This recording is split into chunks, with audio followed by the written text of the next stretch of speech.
la oportunidad de exponer acerca de este estudio que nace a partir de un requerimiento de un convenio específico con la Corporación Nacional de Electricidad de Guayaquil, en base a el estudio sobre el comportamiento energético de unas agencias que se pretenden construir en las zonas afectadas por el terremoto en la zona de Manabí. Explicando un poco el contenido, lo que se va a intentar es, a partir de este estudio, establecer una metodología que pueda ser replicable para que se hagan futuros estudios y tengamos un trabajo continuo al respecto de esto. Entonces, en la primera etapa va a contemplar una simulación energética, explicando sobre de qué se trata este tipo de herramientas para generar informes y tomar decisiones al respecto del comportamiento energético de las edificaciones. La identificación de las condiciones de partida, esto tiene que ver con un estudio del clima y sobre las estrategias que se deben implementar a partir de este estudio del clima. Luego, ya hablando específicamente sobre la herramienta, sobre la incorporación al Design Builder, que es la herramienta que nosotros en el equipo utilizamos, hacemos la creación del modelo a partir de la información recopilada y entregada por CENEL. Finalmente se muestran los resultados y unas conclusiones y recomendaciones a partir de este estudio. Una simulación energética está compuesta por algunas etapas. Según ASRAE 209, que ya se intenta establecer una metodología, ASRAE es una asociación internacional que genera normas especializadas sobre acondicionamiento de aire y ventilación, entre estos aspectos. Ya se toma en cuenta la normativa o una estandarización acerca del proceso que tiene que ver con la simulación energética. Esto es muy importante porque se nota que ya hay muchos trabajos y cada vez por las herramientas que se van surgiendo con la tecnología se va tomando más importancia estos aspectos.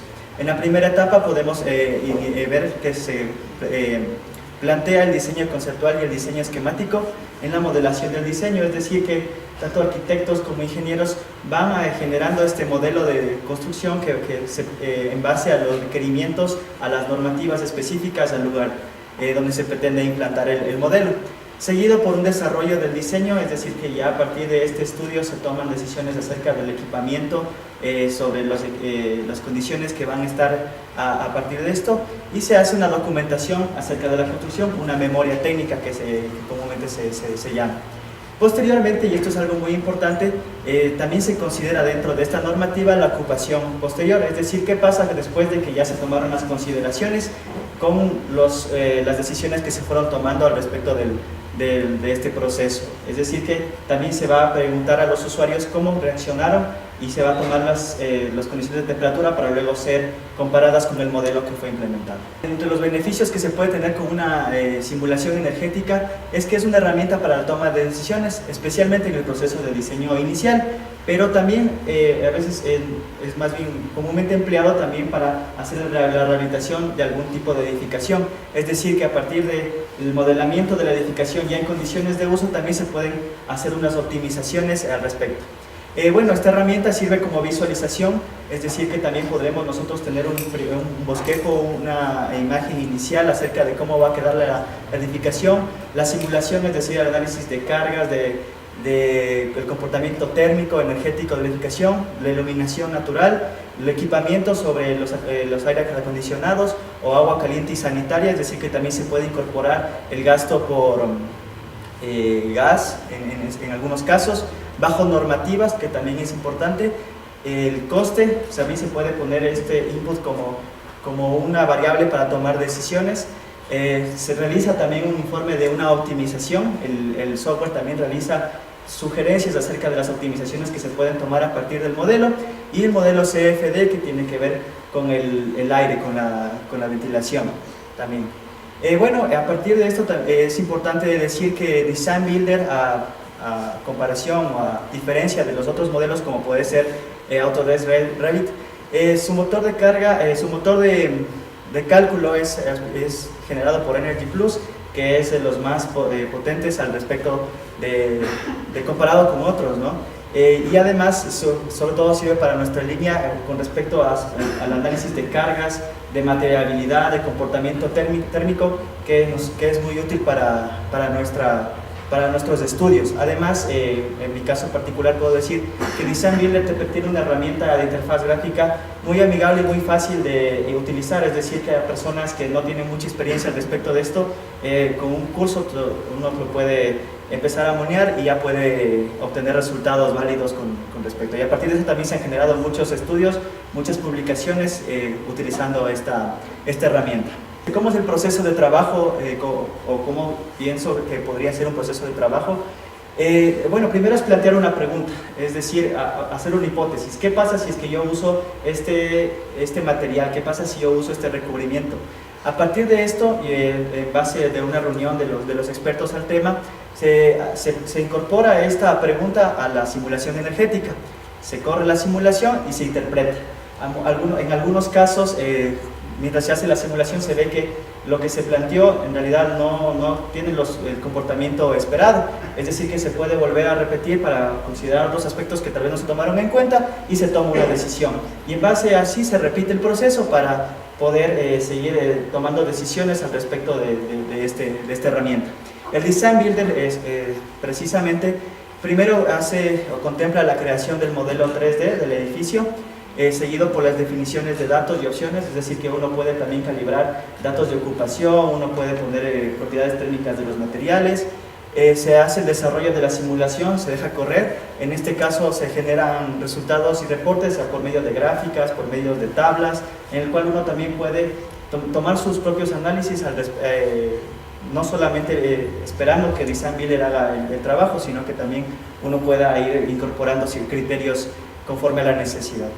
Un modelo para una optimización de la simulación energética consiste en esto, ¿no? En una gráfica que en el modelo inicial uno contempla sistemas pasivos y sistemas activos. ¿Cuáles son las estrategias pasivas o diseños pasivos? Sistemas pasivos significa que incorporar diseños arquitectónicos que permitan a la edificación por sí misma contemplar ahorros, mientras que los sistemas activos o en este caso equipamiento, que puede ser acondicionamiento de aire, se va reduciendo conforme se va tomando decisiones, hasta que llegue en un punto en el cual se puede ya incluir energías renovables. A veces se tiene la mala concepción de que incorporando al edificio energías renovables ya es eficiente energéticamente, pues al parecer primero debes tú optimizar el modelo, debes usar estrategias para al final, cuando ya hayas tenido los criterios necesarios, implementar las energías renovables para la edificación.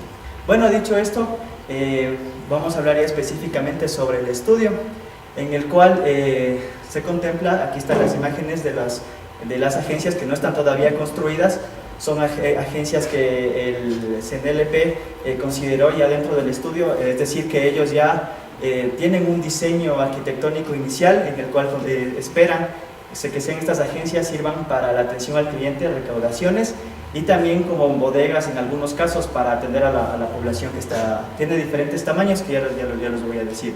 La vista frontal, en el cual también se intenta tener una imagen corporativa, y en la parte posterior en el cual se tienen accesos, consideraciones de iluminación que también fueron tomadas en cuenta, pero esta información fue provista al equipo para que tengamos un punto de partida al respecto. Y ahora hablando específicamente del clima, de la tipología y la ubicación de estas agencias, podemos ver que se encuentran en la provincia de Manabí. Las agencias van a estar ubicadas en Pedernales, Flavia Alfaro, Manta, Bahía de Caracas, Portoviejo, Calceta y Chone. Una tipología, un tipo, así la llaman en este estudio, 6 de ellas van a estar en la zona de Manabí, mientras solamente un tipo de agencia va a estar ubicada en la zona de Chone.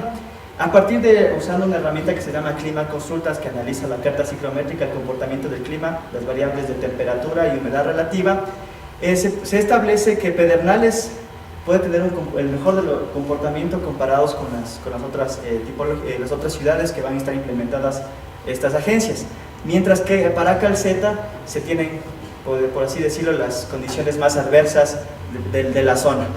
Es decir, que si nosotros tomamos Calceta como punto de referencia, optimizamos este modelo y lo replicamos para las otras agencias, podremos tener un ahorro energético para todas las agencias a partir de este estudio. Además, es importante mencionar que las agencias están ubicadas en la zona climática 1, humedad muy calurosa. A pesar de esto, observamos que las edificaciones tienen un comportamiento diferente. Pues también con esta herramienta del Clima Consultas, también como les he comentado, tenemos nosotros la carta ciclométrica en el cual cada punto significa una temperatura y una humedad relativa en la cual se establecen los parámetros para tomar decisiones. Es decir, que en las líneas azules va a estar la zona de confort. Se estima que es la zona de confort para este tipo de clima, en el cual, según ASRAE 55, que también es otra norma que tiene que ver con el confort térmico, va a estar entre 24 y 27 grados centígrados. Es decir, que dentro de esta zona, a 24 y 27 grados centígrados, y bajo también una humedad relativa establecida, los ocupantes van a estar en una zona de confort térmico. Pues también nos genera esta herramienta las estrategias pasivas que se deben implementar en la edificación, es decir, ya tenemos algunas ideas que nos van a ir surgiendo, como son el asombramiento y protección con voladizos, la protección vegetal, protección encubierta y ventanas eficientes. Mientras que para las estrategias activas, que también se pueden ser implementadas, es configurar el equipo de acondicionamiento de aire, una selección de un equipo eficiente de este tipo y una ventilación mecánica en la medida que sea posible. Con estos criterios vamos a tomar las decisiones para la optimización del modelo. Pero primero es importante mencionar que vamos a analizar el modelo tal cual como nos entregó CNLP. En este sentido se estudió la información que fue provista para el equipo, para el análisis, en el cual podemos observar que son tres tipos de agencias: la agencia tipo A, tipo B, tipo C, en la cual se intenta tener un modelo en el que tenga un crecimiento progresivo.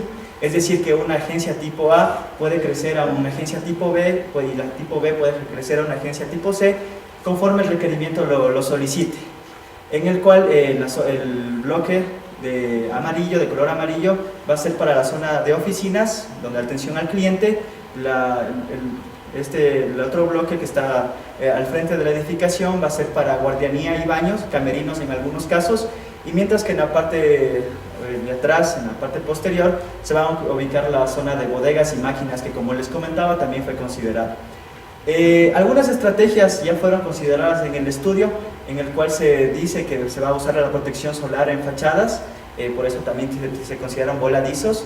La cubierta como elemento de confort ambiental, es decir, que se consideró que va a tener una losa sobre la edificación que va a permitir que no existan tantas ganancias térmicas debido a la radiación solar, y el uso de lucernarios para que sea una luz indirecta controlada. Estos son los criterios que fueron planteados conforme a la eficiencia energética según el estudio de CNEL. Pues ahora sí, ¿cómo se comportaron las edificaciones, los modelos que fueron planteados? Bueno, fueron incorporados al Design Builder. Aquí se muestran unos esquemas de cómo quedaron los modelos, también cómo están distribuidos los bloques. Por ejemplo, podemos ver que en el bloque de oficinas tenemos un área común, donde hay una atención al cliente, hay cajeros, hay unas oficinas, mientras que en los otros bloques no se consideraron ese tipo de espacios. Igual, de la misma manera, solo al bloque de oficinas se consideró el acondicionamiento de aire. Es decir, que para las otras oficinas las estrategias pueden ser de ventilación mecánica, debido a que la ocupación no va a ser tan prolongada como en el caso del bloque de oficinas.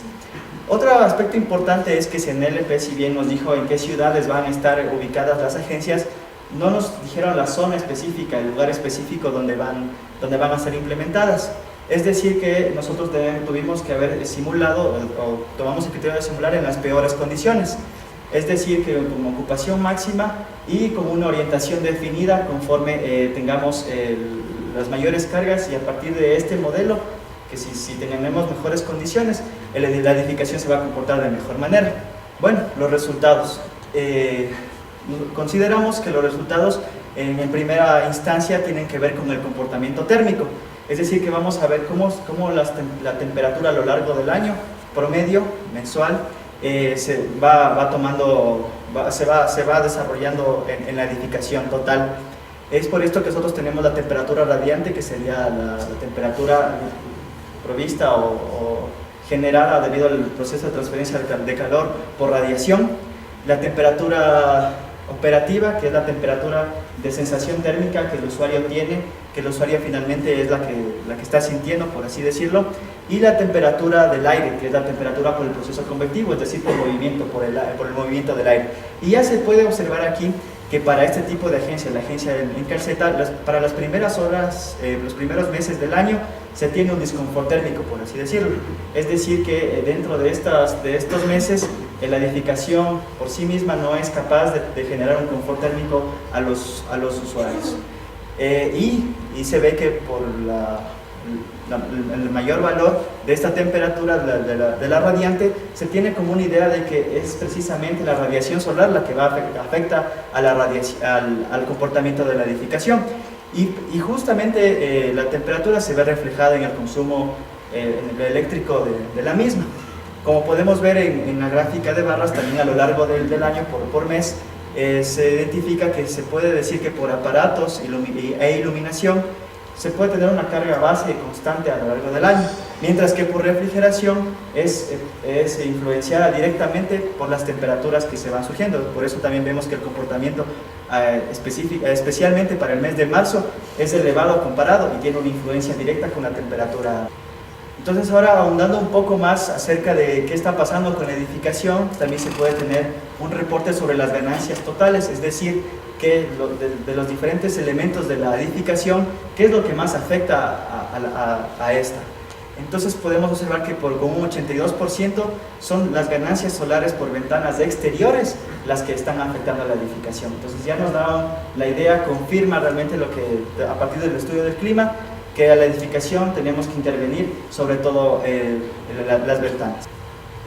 Planteamos un modelo optimizado, es decir, bajo los criterios del estudio del clima, se plantea se incorporan estas estrategias a la edificación, en donde se ponen ventanas eficientes, es decir, que se cambian las propiedades térmicas de las ventanas, se mejoran utilizando también estudios que Lineal ha realizado, usando una lámina, una película reflectiva para que no se permita el paso tan directo, la influencia tan directa de la radiación solar en ventanas.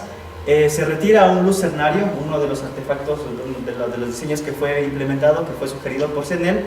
Dentro del área de oficinas se utiliza protección solar, se pone una protección alrededor del edificio de oficinas con vegetación, bueno, y el vidrio que ya lo mencioné. Además, también la estrategia activa también fue implementada con un uso de un equipo de acondicionamiento de aire eficiente. Para este caso, nosotros usamos un sistema de Corremos la simulación y observamos que en la zona de oficinas y atención al público se tiene una mejora, se tiene una optimización, mientras que para las otras zonas en realidad no se ven mayores cambios. En realidad la optimización genera una reducción de horas de disconfort térmico en las horas de trabajo. Entonces se podría decir que sí funcionó, pero tenemos que analizar también para el resto de bloques, porque estos bloques no están considerados con ventilación mecánica ni ventilación de acondicionamiento de aire. Dicho esto, se hace un nuevo modelo, se genera una nueva propuesta tomando estos criterios, que nuevamente vuelve a ser el inconveniente de la radiación solar. Y en este sentido se retiraron ya totalmente los lucernarios, se usó pintura de alta emisividad, una pintura que ya fue usada por los laboratorios, nace de un estudio de los laboratorios en Guayaquil, en el cual se usó esta pintura en viviendas y tuvieron resultados de reducción de temperatura, y también esta pintura para las fachadas exteriores. Además, una superficie vegetal en la parte de la zona, la parte delantera de la zona de oficinas, para que no exista la reflexión solar por parte del suelo al interior de las oficinas. Y con esto ya obtenemos una mejora considerable. Es decir, que ya se puede observar por medio de la simulación energética.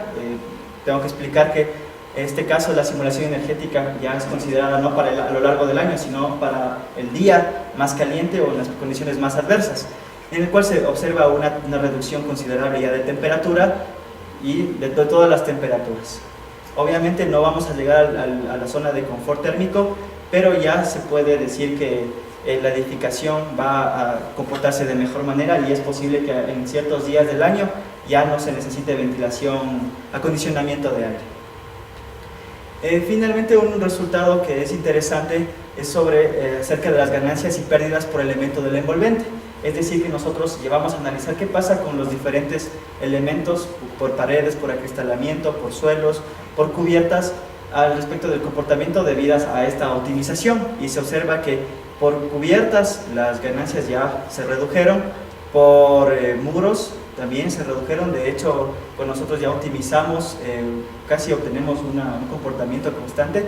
No se diga con acristalamiento, en realidad cuando ya se optimiza el modelo del acristalamiento se comporta de una manera, es decir, no hay intercambio de calor entre el exterior y el interior. Y finalmente los suelos ya generan una pérdida, por así decirlo, conforme a estas estrategias que se usaron. Bueno, entre las conclusiones y recomendaciones que surgieron a partir de este estudio, a partir de la metodología implementada, es lo que les digo, que si bien este estudio parte de un requerimiento específico, lo que se intenta también es tener una metodología que sea replicable y válida para que se pueda tomar en cuenta en futuros estudios. De hecho, vamos a usar esta metodología para estudiar el comportamiento de unas viviendas que también tenemos como parte de nuestro trabajo. Este análisis demuestra que se pueden también tener ahorros económicos en la fase previa de la construcción. ¿A qué me refiero con la fase previa? Es decir, que nosotros a partir de este estudio de simulación nosotros ya podemos seleccionar materiales que estén ubicados en ciertas zonas, o el retiro de elementos del diseño arquitectónico que en realidad no cumplen una función adecuada, o más bien generan un mal comportamiento de la edificación. Por ejemplo, en este caso fueron los lucernarios, y eso también genera ahorros. Y otros ahorros que vienen en la parte posterior, es decir, cuando ya la edificación está en funcionamiento, y esto tiene que ver con el ahorro económico con respecto al consumo eléctrico. Y se ha determinado que este va a ser alrededor, con estas mejoras implementadas, del 10%, como aproximadamente un ahorro de $381 que van a ser a lo largo de todo el año.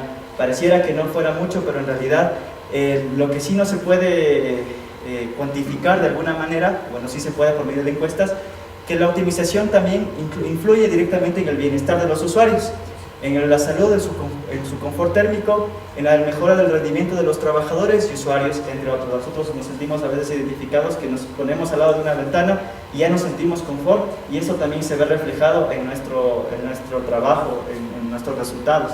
Entonces también con esas optimizaciones también tenemos estas mejoras que también van a ser parte de la eficiencia energética que se pretende estudiar.